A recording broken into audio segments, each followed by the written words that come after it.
Hi guys, welcome to YourStory. Welcome to this episode. Now restaurants are fighting the odds with customer support. This episode is brought to you by Google India's Make Small Strong initiative. Okay, this discussion will explore the journey of small and medium restaurant businesses in tackling the challenges because of COVID-19 over the last 7 months. As you know, the sector had a 90% drop in sales. In this discussion, we will delve into the importance of customers playing a pivotal role in supporting these small businesses and making them come back. We will be discussing how their revival and survival of this industry is important to the economy. Why is it important? It's a $50 billion economy, according to CRISIL. It employs close to 17 million people, but only 35% of the industry is organized, and think of the opportunity in the future. We will discuss how tech adoption helped these small businesses stay afloat in the current situation. We will discuss anecdotes of how loyal customer patronage and how small actions from customers can go a long way in bringing these businesses back. We'll be talking about the business and how they run it on a daily basis and what should be done for you guys to survive the next year or 18 months. Today's speakers, let me introduce them. I've got Vinesh Johny, the co-founder of Lavonne in Bangalore. It's an academy of baking sciences and pastry arts. I've got Anirudh Nopany, who's the owner and partner at Brik Oven, Bangalore. He's worked as a chef de partie and he's studied at Le Cordon Bleu, London. He's also a mathematician. He studied BSc Mathematics. I've got Sreeram Avnesh, who's the owner of Brik Oven, partner with Anirudh. He was from Christ University. He's also was a part of E&Y.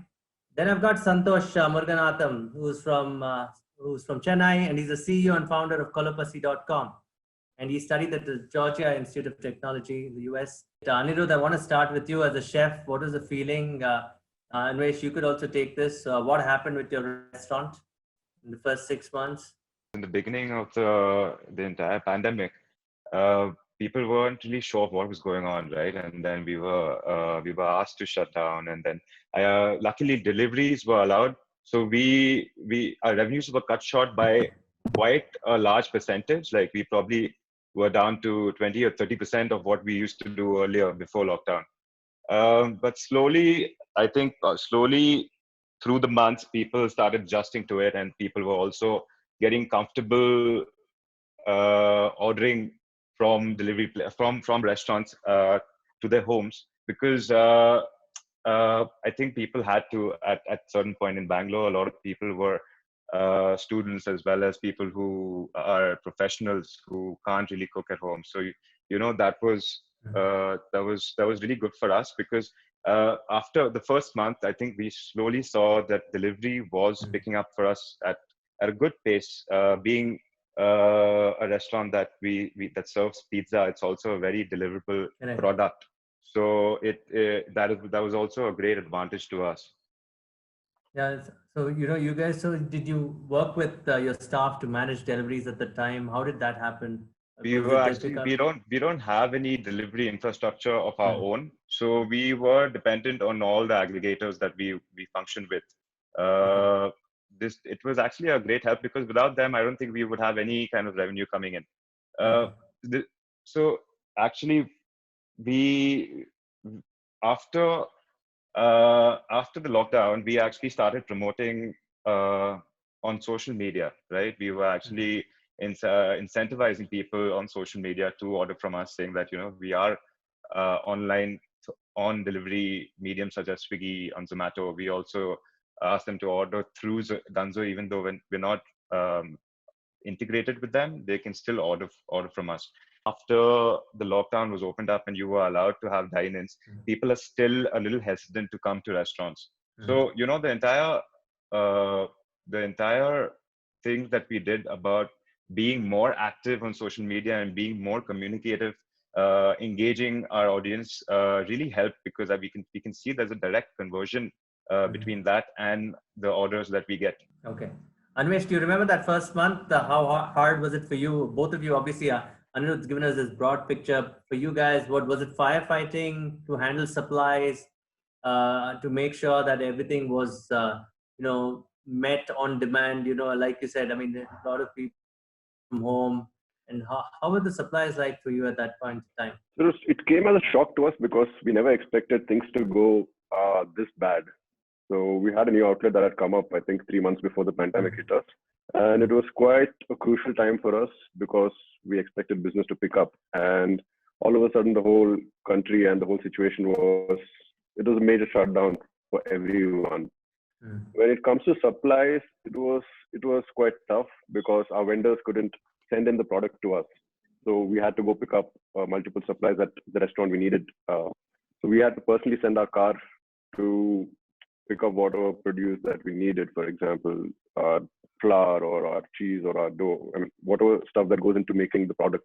So it was quite tough, but I think over time we've realized and we've understood how to survive during this pandemic than to just, to work around it basically.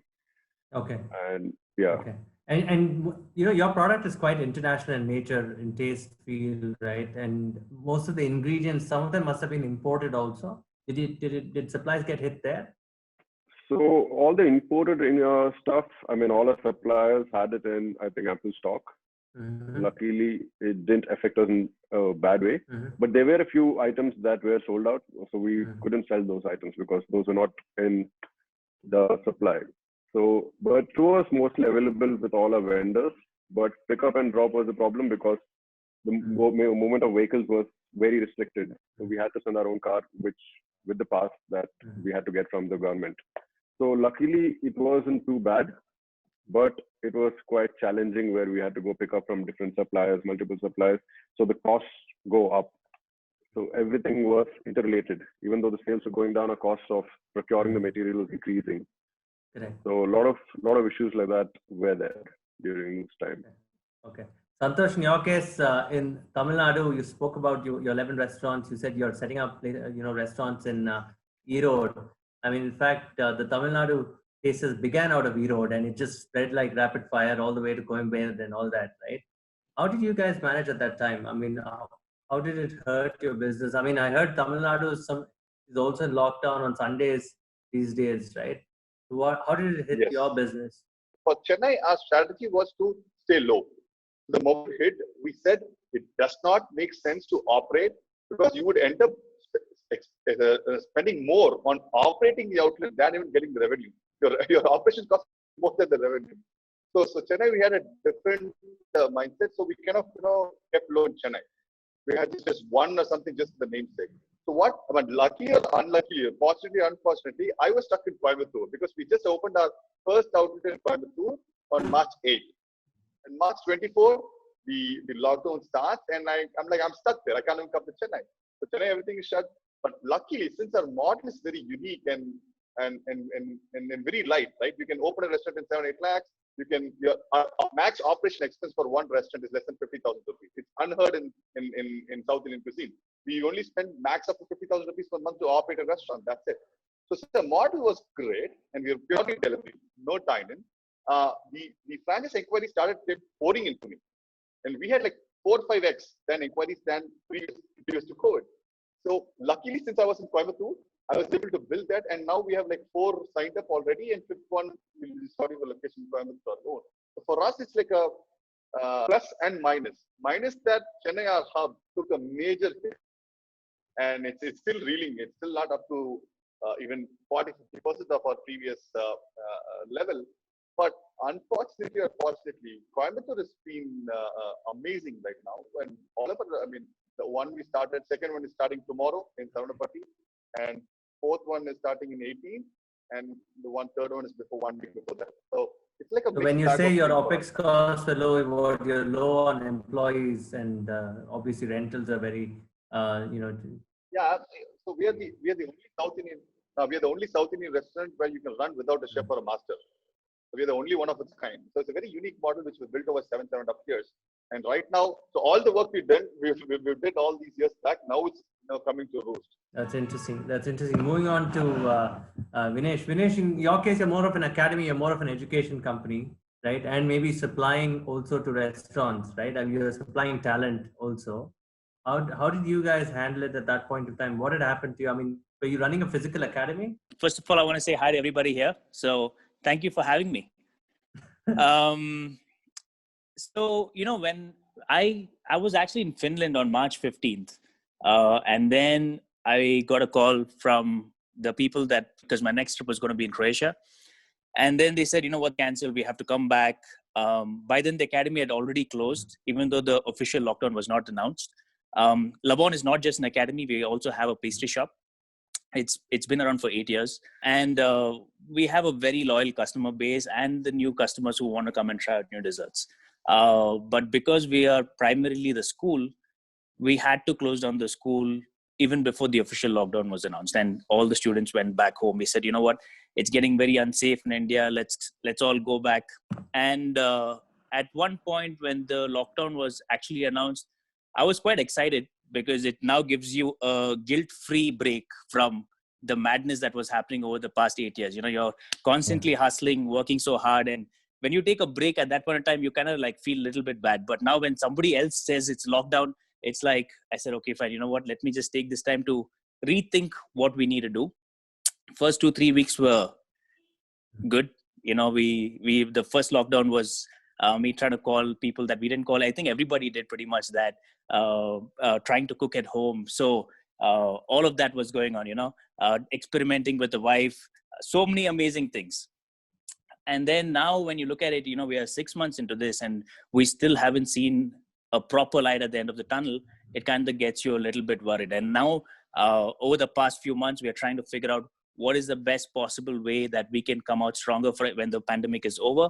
And then we're coming up with a bunch of ideas that I think would definitely help us post all of this. Did the couples take online classes from your end? Did you go online? Yeah, we did go online. The school is now online since July 1st. We took it slow. We still haven't opened in our dine-in yet. We are very concerned about the safety of our employees. The customers have been very supportive of that as well. They do come stand outside, take in their coffee, the croissants, all of that. We are on all the platforms now. We weren't on any of the platforms pre-COVID because we just felt like we had enough of a dine-in experience, and the products are best enjoyed when you do come in. But there is a lot of learning that's happened in the past few months, I guess. The entire delivery business is probably 50% of the business that we used to do before the lockdown. And I think that's pretty good. But more than anything, it's also given us an opportunity to reach out to a larger customer base. Our social media game is a little bit more stronger because you have the time to do those kind of things. And more than anything, I feel like we've been super innovative with the kind of products that we want to put out right now so that the customers are a lot more excited. What does customer support mean to you guys? Because did loyal customers keep coming back to you? Did they say that, hey guys, we'll come and buy your product? Did that happen? Did people keep writing you mails in the first month saying, when are you guys going to open? What's going to happen? Anvesh, you can take this too.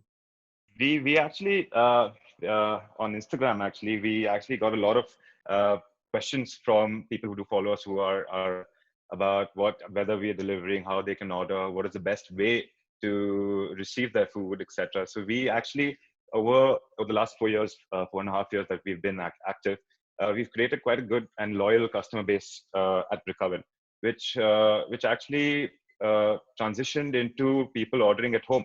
So we actually we tried making it as fresh as possible because it's a wood-fired pizza.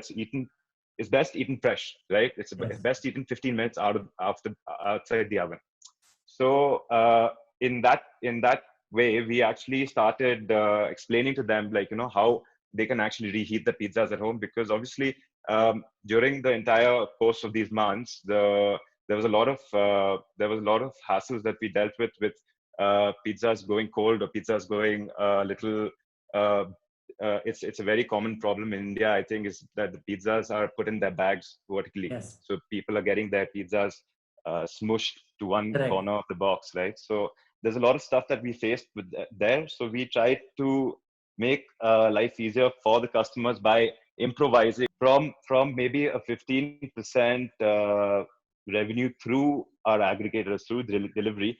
We had gone to 100%, right? So we had to take certain steps to make it a better experience for our entire clientele. And it has transitioned into a lot of people understanding that we have put in that effort to do it. So as actually from like a 20% entire revenue of what we were doing before, we've actually come close to satisfying the entire 100% at the current moment.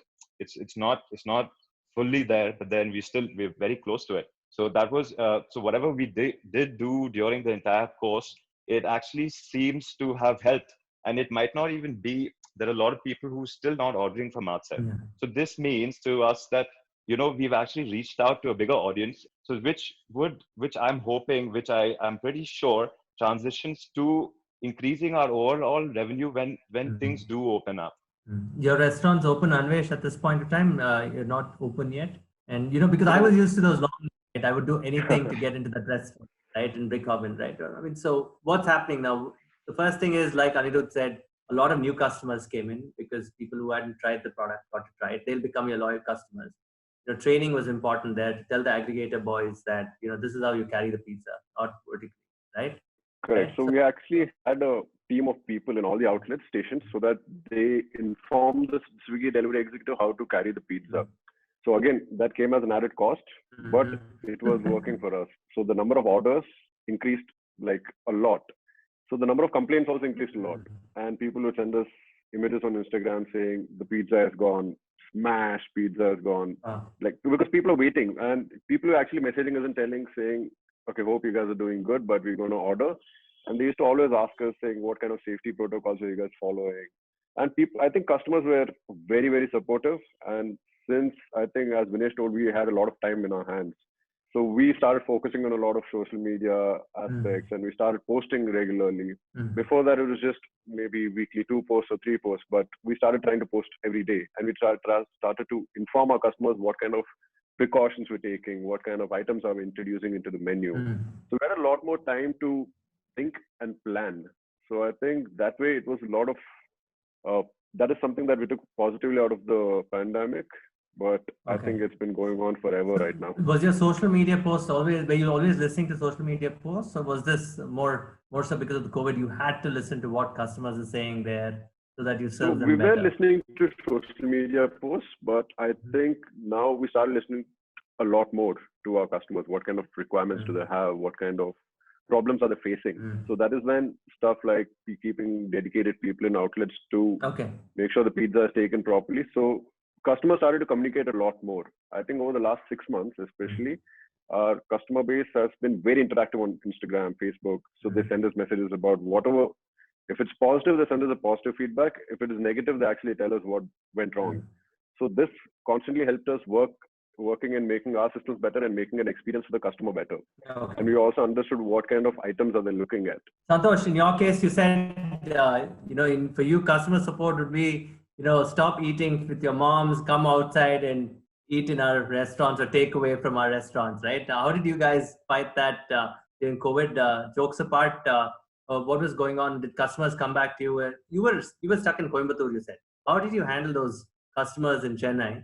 And, you know, obviously you built your Coimbatore business, which is a smaller town. If you can tell us the flavor of customer support, that would be interesting. So 2 things happened. This Chennai, there was a lot of inquiries coming in, you know, when are you going to start, and we didn't want to start all of our outlets. So we just had one, just to make sure that we are alive. So only one of our outlets was opening, and there was a problem with raw materials, all this stuff. So we couldn't keep it open all the days. Like few days it might not open, suddenly it will open. And we know there's not going to be much revenue. I'm talking about May, June, around that time. And but at the same time, what happened was that I happened to go back to Santosh of 1.0. Santosh 1.0 built Chennai by going and delivering, you know, meeting people, whatnot. I've done at least 1,500 deliveries myself in Chennai. So what happened is, so the same thing I was able to replicate in Coimbatore. So what happened? I did the same thing. Again, started delivering. Like I think last 2-3 months or 4 months, I've done close to 600 to 800 deliveries in Coimbatore alone. So what happened? I got a chance to go and meet a lot of people. Okay, change and tweak our taste and whatnot accordingly for the Coimbatore market. In Chennai, we used to do basmati biryani. Here we do Zira Kasamba biryani. So we kind of tweak that. And so that opened up again. What I did 7 years back is like again going the time machine to 7 years back. So I had fun actually, building the entire Coimbatore market single-handedly. I don't have a single employee in Coimbatore. Okay. I don't have a single employee. We have 4 outlets right now, no single employee. Either all of them franchising. I outsource my kitchen to a catering company. So my phone number is the toll-free number for entire Coimbatore. So they would call me for orders. So all the vendors would call me, the kitchen people would call me. So I'm like 24/7 on the phone, and I've delivered. So one good thing is we were able to build a lot more character, a lot more emotion into the customers. We were able to build a lot of social goodwill because I was able to deliver. That's also a good reason. So That's also a good reason to have people have an excuse to come out, right? So you're rewarding them for coming out. It builds your brand also. That's a very interesting model. Precisely. Okay. Precisely. And we educated them. Hey, see, there is a cost if you send a home and order. There is a cost to them because nothing comes free.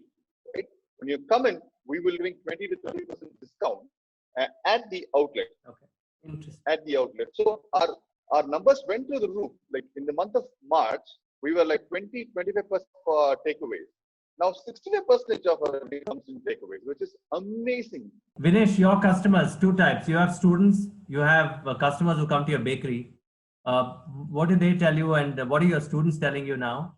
And what about the bakery? You said it's 50% operational. Is it more takeaway, or is it more, order in? How's that working out? And how are they supporting you, rather? Are they ordering already? Before I can say, does the entire delivery business excite me? I'm going to say no, because I'm a chef first before I became a business owner. And the joy of me looking at a customer enjoying the food that I make gives me a lot more pleasure than literally seeing how much of croissants went out of the takeaway stand. Yeah.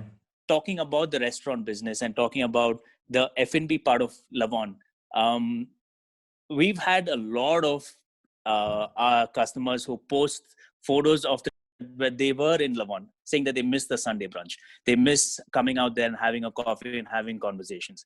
And, we were still very hesitant about opening the cafe because we were so uncertain about, we didn't even know the disease really well to decide, should we do it or not? We had a lockdown when we had 2 cases, and then now it's unlocked.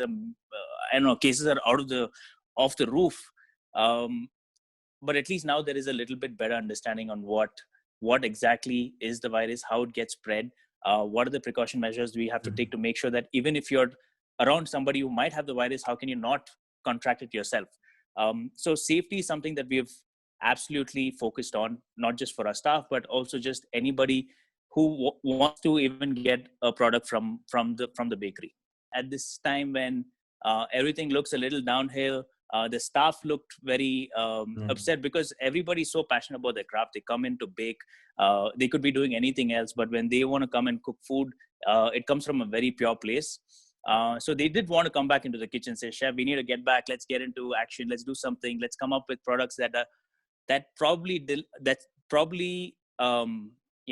travel better." So a lot of the products had to be curated to what travels better. So the community's gotten a lot more stronger.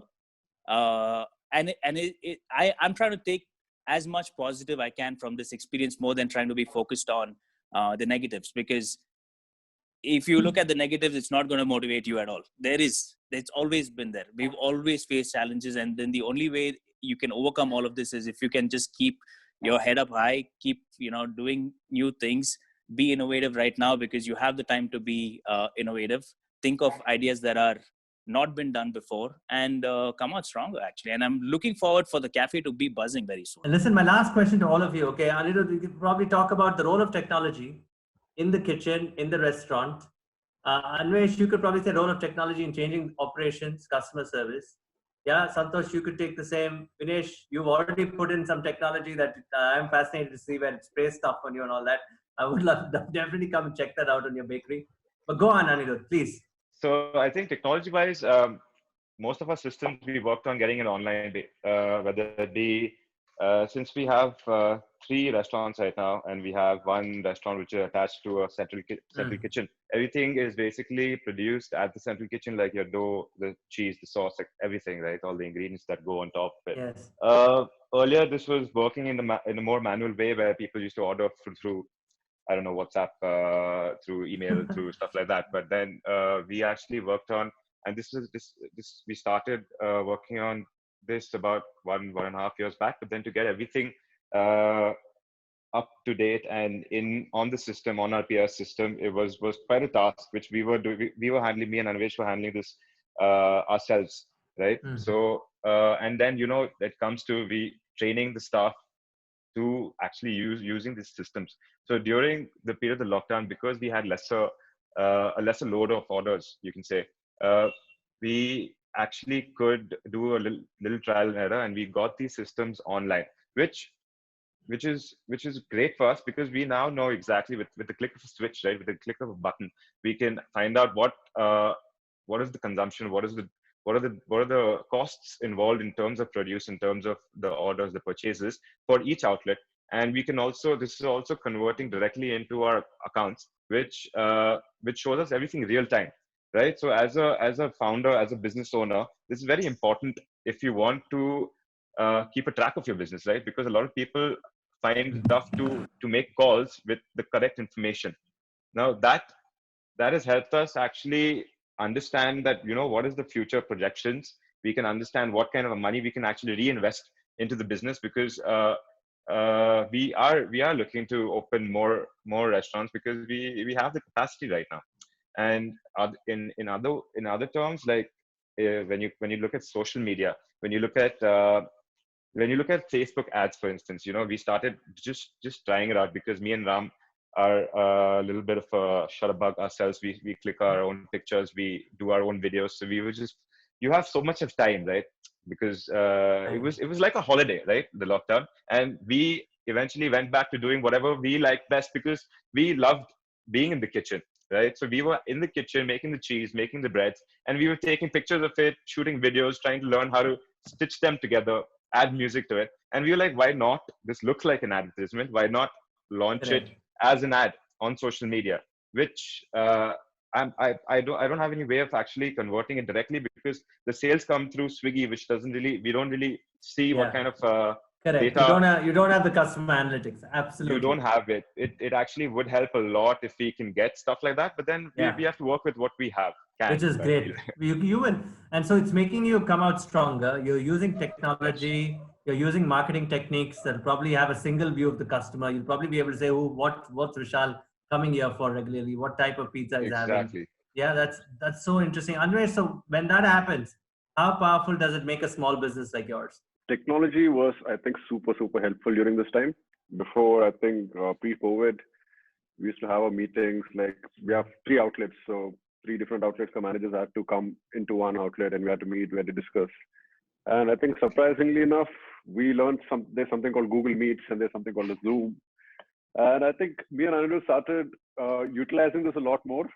So we could ask our employees to basically come on that. You could train them how to use the inventory systems. You could train them on how to raise indents. Basically, we learned it hands-on first to understand how it works, and so that we can teach our employees and managers the same thing.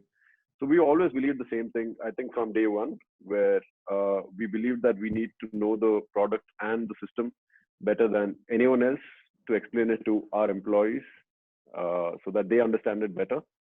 And this has helped us in a big, huge way, because now we understand what are the costs that are going into making one pizza, like much more clearer than how it was before. So we understand each and everything by a click of a button. We can just sit right now and see what is the stock that we have in hand, and what's the stock that is required. If my purchase manager comes to me and says we need 100 kilos of maida, I can check in the back end if that requirement is there, and then I can procure it. So over the last 8 months, I think we've learned to use the technology that we have in our disposal in a much, much better way than how it was, I think, pre-COVID. We do meetings online now. We don't have to go to the individual outlet to talk to a manager. So we have a weekly meeting, sometimes on call, on Google Meets or a Zoom call, which is great. Vinesh, a lot of changes in your bakery also, I'm sure, and also the way you deliver your services, education and obviously pastry. I don't know, technology, I'm very technologically challenged. I do post quite a bit. But it really takes away a lot of your time from actually creating as well. Because social media is not that you can just post and then let go of it. You need to post, you need to engage on the comments, you need to reply to all the DMs. It takes a lot of time. So if you are building an audience on social media, you also need to know that you need to dedicate that amount of time, which was great during the lockdown because I had all the time. But now, it's back to work time, right? What are the technological things that we've put in place for Lavonne to be slightly better? Having said that, I was also the best way to really promote it is if you have a real loyal customer talk about it without using social media at all.